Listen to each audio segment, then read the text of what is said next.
Bonjour à tous, alors que la Coupe du Monde bat son plein en Russie, je vous propose un petit quiz histoire de revoir vos classiques. Allez, c'est parti.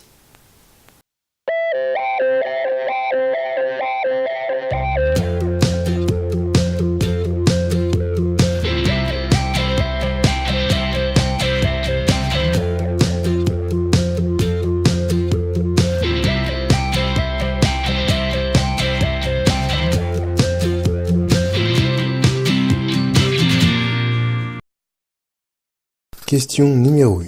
Qui a créé la Coupe du Monde? Réponse A. Henri Delaunay. Réponse B. Jules Rimet. Réponse C. Henri Desgranges. Réponse D. Pierre de Coubertin.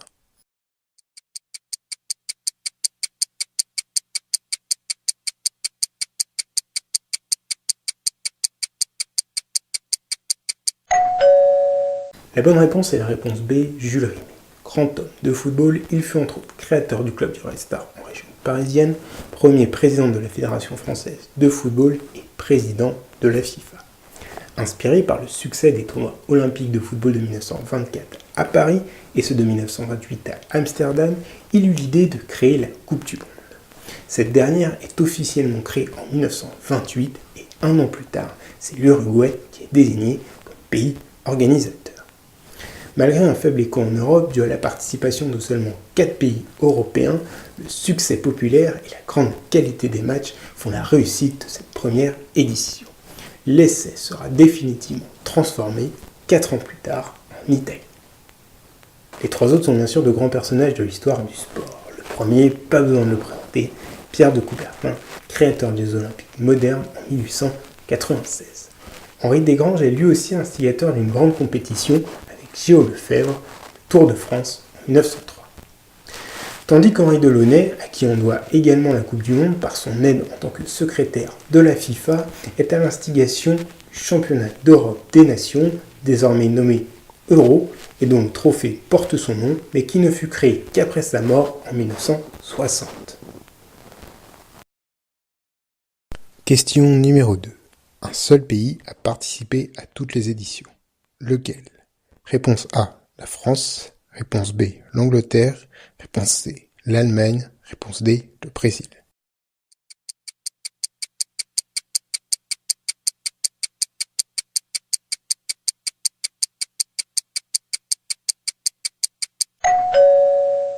La bonne réponse était la réponse D, le Brésil, avec 21 participations en 21 éditions. Puis ensuite l'Allemagne avec 19 participations et donc seulement 2 éditions ratées. La première en 1930 par refus d'y participer et la seconde en 1950 après son exclusion suite à la Seconde Guerre mondiale. Pour la France et l'Angleterre, elles en sont chacune à 15 participations. La France était pourtant présente dès la première édition en 1930, mais elle a connu de longues périodes d'absence entre 1966 et 1978 et entre 1986 et 1998. Pour l'Angleterre, même chose, de longues périodes d'absence, mais surtout une première participation qui ne date que de 1950. A noter que ce sont en tout 83 fédérations qui se sont qualifiées pour la Coupe du Monde et 82 qui y ont réellement participé après le forfait de l'Inde en 1950. Les participants sont parfois exotiques comme Haïti, la Jamaïque ou la Corée du Nord, ou les 2 derniers arrivés de cette édition, Panama et l'Islande. Question numéro 3. Le trophée remis au vainqueur est toujours le même depuis la première édition. Vrai ou faux?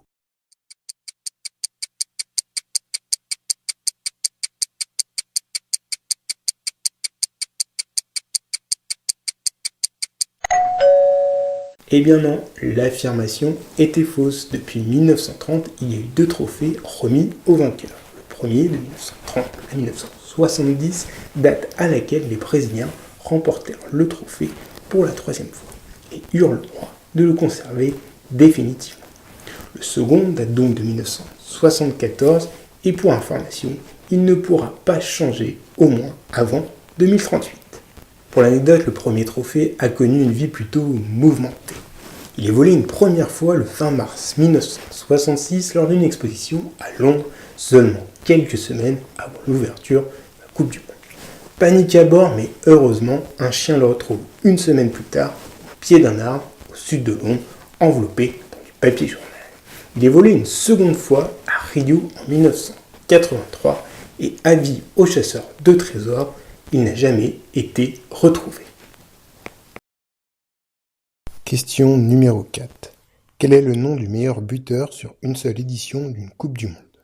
Réponse A, Miroslav Klose. Réponse B, Ronaldo. Réponse C, Just Fontaine. Réponse D, Gerd Müller.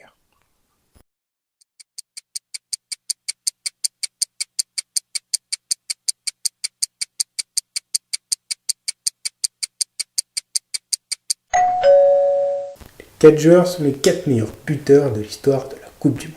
Nous avons dans l'ordre Miroslav Klose, 16 buts en 4 éditions. Ronaldo, 15 buts en 4 éditions. Gerd Müller, der Bomber, 14 buts en 2 éditions. Et donc Just Fontaine, 13 buts, mais en une seule édition, celle de 1958, ce qui fait de lui le meilleur buteur sur une seule édition Coupe du Monde. La bonne réponse était donc la réponse C. Question numéro 5. Di Stefano, George Weah, George Best. En plus d'avoir gagné le Ballon d'Or, quel est l'autre point commun de ces 3 grands joueurs? Réponse A. Ils n'ont jamais participé à la Coupe du Monde. Réponse B. Ils ont marqué un triplé en Coupe du Monde.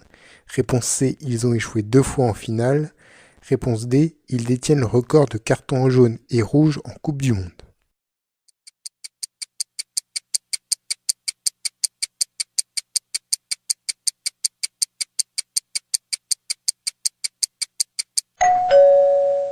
La bonne réponse était la réponse A. Et oui, ces 3 grands joueurs n'ont jamais participé à la Coupe du Monde par malchance ou tout simplement en raison de la faiblesse footballistique de leur pays. Ainsi, George Weah, Ballon d'Or 1995 et président actuel du Libéria, échoua pour un petit point contre le Nigeria en 2002.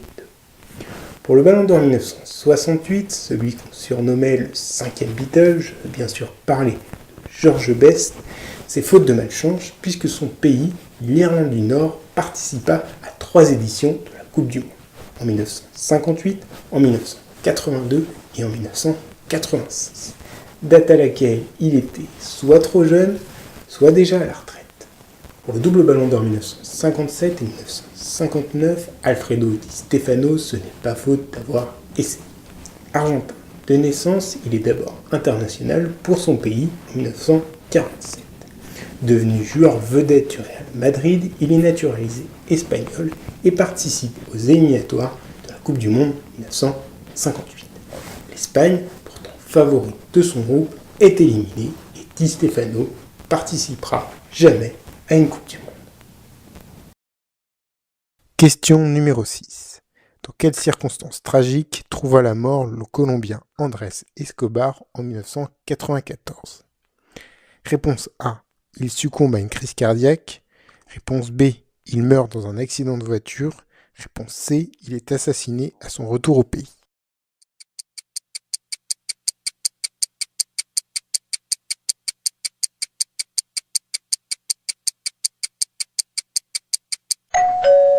Destin tragique que celui du Colombien Andrés Escobar.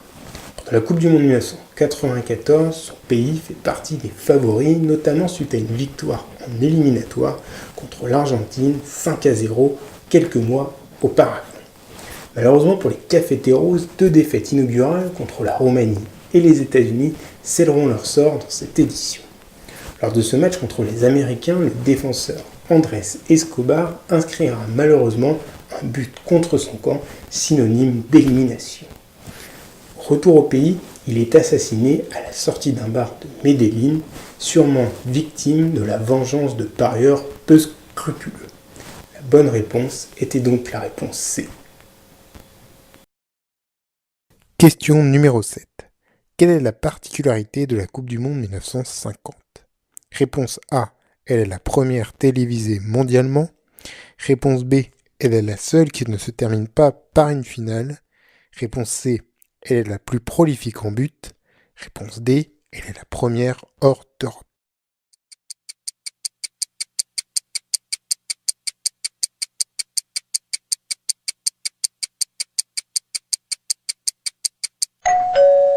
Alors si vous avez répondu D à cette question, reprenez le quiz depuis le début ou alors prenez des sérieux cours de géographie, puisque je vous rappelle que la première édition a eu lieu en 1930 en Uruguay et donc hors d'Europe. Ce n'est pas non plus la réponse A, puisqu'en 1950, la télévision est assez balbutiante. Il faudra ainsi attendre 1954 pour que soit créée l'Eurovision, permettant la diffusion en direct partout en Europe, puis les années 60 pour que soit créé le Mondiovision, permettant enfin la diffusion des matchs de la Coupe du Monde en direct sur toute la planète. Ce n'est pas non plus la réponse C, puisque le trophée revient à la Coupe du Monde 1954 en Suisse, avec, tenez-vous bien, une moyenne de 5,4 buts par match. Non, la bonne réponse est la réponse B. La Coupe du Monde 1950 ne devait pas se terminer par une finale. J'ai bien dit ne devait pas, je m'explique. La compétition devait se dérouler en 2 phases de groupe, le vainqueur de la deuxième phase remportant le titre sans qu'une finale ait lieu.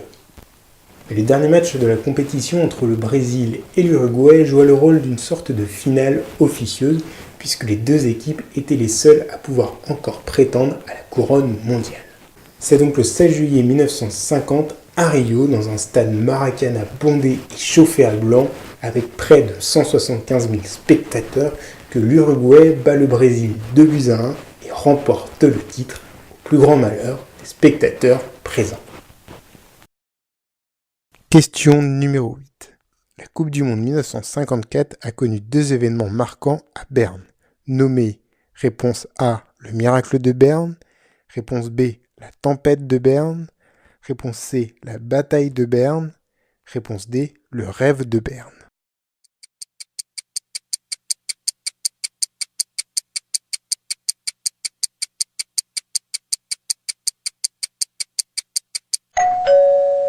Les 2 bonnes réponses étaient la réponse A, le miracle de Berne, et la réponse C, la bataille de Berne.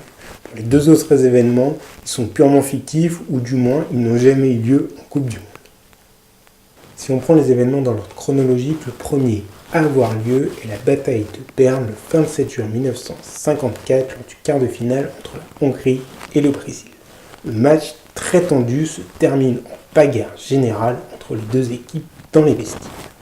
Signe d'une tension exceptionnelle, le match sera marqué de 42 fautes, 2 pénaltys, 4 avertissements et 3 expulsions. Un record d'expulsions qui ne sera pas battu avant la Coupe du Monde 2006.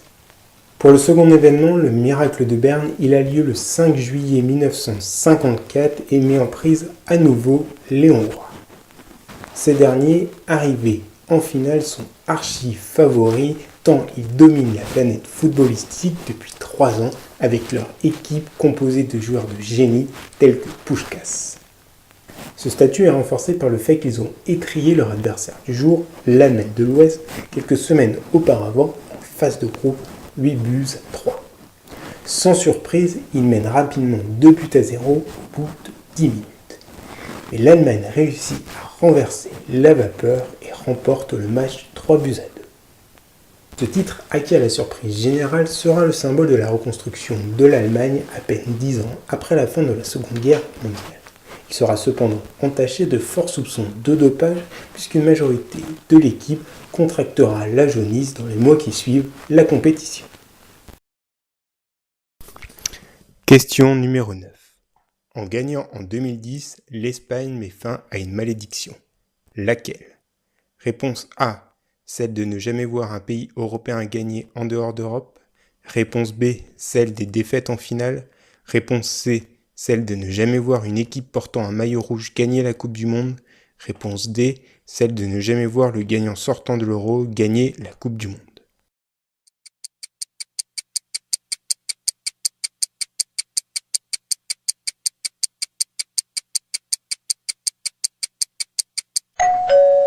La bonne réponse est la réponse A. En effet, après la 3e place de la Suède en 1950, des défaites en finale de la Tchécoslovaquie en 1962, de l'Italie en 1970, des Pays-Bas en 1978, de l'Allemagne en 1986, de l'Italie en 1994 et de l'Allemagne en 2002, l'Espagne est le premier pays européen à remporter une Coupe du Monde hors de son continent en 2010 en Afrique du Sud. Pour information, c'était la première finale de l'Espagne en Coupe du Monde. Par contre, ce n'était pas la première fois que le vainqueur sortant de l'Euro gagnait la Coupe du Monde suivante, comme ce fut le cas de l'Espagne en 2010, puisque l'exploit avait déjà été réalisé par l'Allemagne de l'Ouest en 1974, après sa victoire lors de l'Euro 72. Enfin, l'Espagne jouait d'habitude en rouge, mais ce soir-là, son maillot était noir. Comment fut surnommé le match entre l'Allemagne et l'Autriche en 1982 ? Réponse A, Anschlussspiel, acte 2. Réponse B, le match de la honte. Réponse C, la symphonie autrichienne.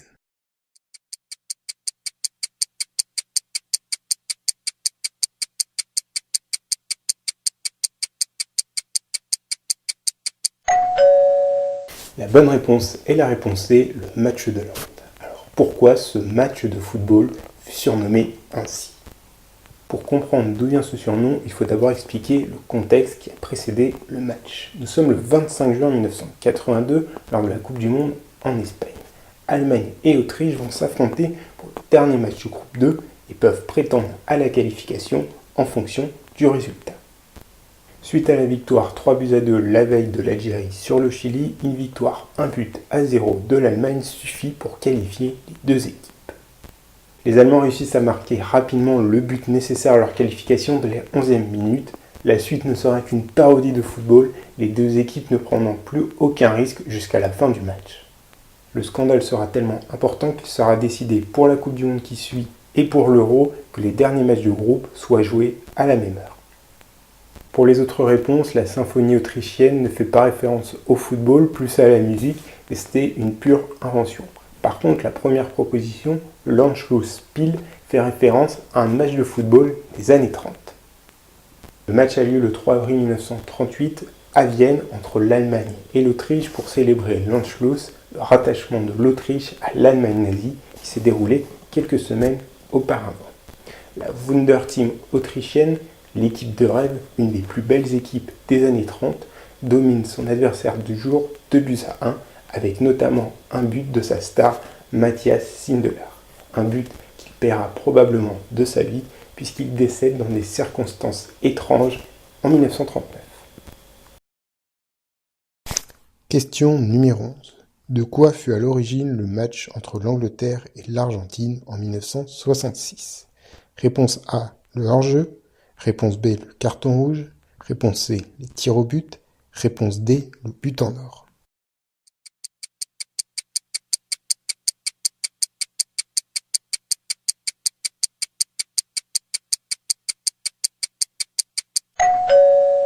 La règle du hors-jeu fait partie des règles quasi originelles du football, même si elle a subi des évolutions depuis. Le but en or est une invention récente de la fin des années 90 et qui a connu une courte vie en disparaissant en 2004. Il aura connu 2 éditions de Coupe du Monde, 1998 et 2002, et le premier but en or de l'histoire fut inscrit par Laurent Blanc face au Paraguay en 1998.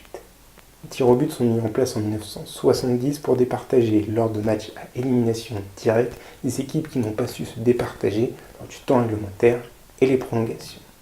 Jusqu'à cette date, la seule solution mise en place était le tirage au sort. Et c'est ainsi que fut joué le sort de la finale du championnat d'Europe des Nations en 1968. Non, l'invention qui a suivi Angleterre-Argentine en 1966, c'est la réponse B, le carton rouge. J'aurais pu citer également le carton jaune qui a été créé en même temps et pour les mêmes raisons. Jusqu'à cette date, il était possible d'exclure un joueur, mais cela n'était pas matérialisé par un carton rouge que nous connaissons aujourd'hui. Or, lors du match, l'Argentin Ratín est expulsé par l'arbitre, mais il refuse de quitter le terrain. Il mettra plus d'1 quart d'heure à le faire, et devant le scandale, il est demandé à l'arbitre Ken Ashton de trouver une solution. Ce qu'il fait en créant le carton jaune et le carton rouge. Question numéro 12. Laquelle affirmation est fausse concernant la Coupe du Monde 1986 de l'Argentin Maradona ? Réponse A. Il fut exclu après un contrôle antidopage positif. Réponse B. Il gagna la Coupe du Monde. Réponse C. Il marqua un but volontaire de la main. Réponse D. Il marqua un but après un raid solitaire depuis le milieu de terrain.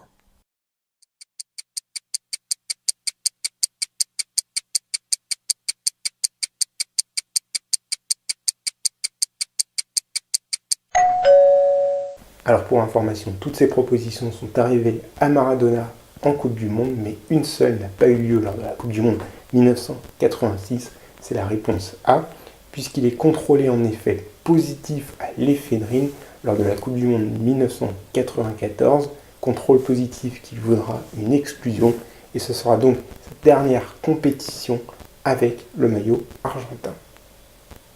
Pour les trois autres, elles se sont donc bien déroulées lors de la Coupe du Monde 1986, une compétition que Maradona éclabousse de son talent, notamment en quart de finale contre l'Angleterre, où vont se dérouler en espace de 3 minutes deux événements qui ont marqué l'histoire du foot. Ainsi, à la 51e minute, dépassé par le gardien sur un ballon aérien, il boxe le ballon de la main pour envoyer le ballon au fond des filets.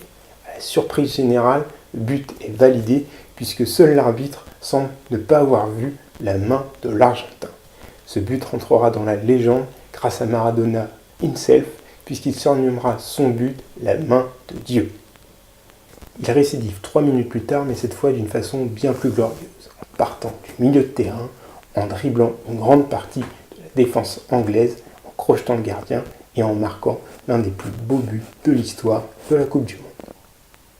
Voilà, c'est la fin de ce quiz, j'espère qu'il vous aura plu, vous aura appris plein de choses sur la Coupe du Monde. Il y a pas mal d'histoires qui mériteraient une vidéo à elle toute seule, donc s'il y a des sujets en particulier qui vous intéressent, n'hésitez pas à poser vos questions en commentaire, tout simplement à faire vos suggestions pour une prochaine vidéo. N'hésitez pas non plus à mettre le score sur le quiz en commentaire, ça m'intéressera. Enfin, n'oubliez pas de partager, de liker et de vous abonner si ce n'est pas déjà fait, en cochant la petite cloche pour ne pas rater les prochaines vidéos.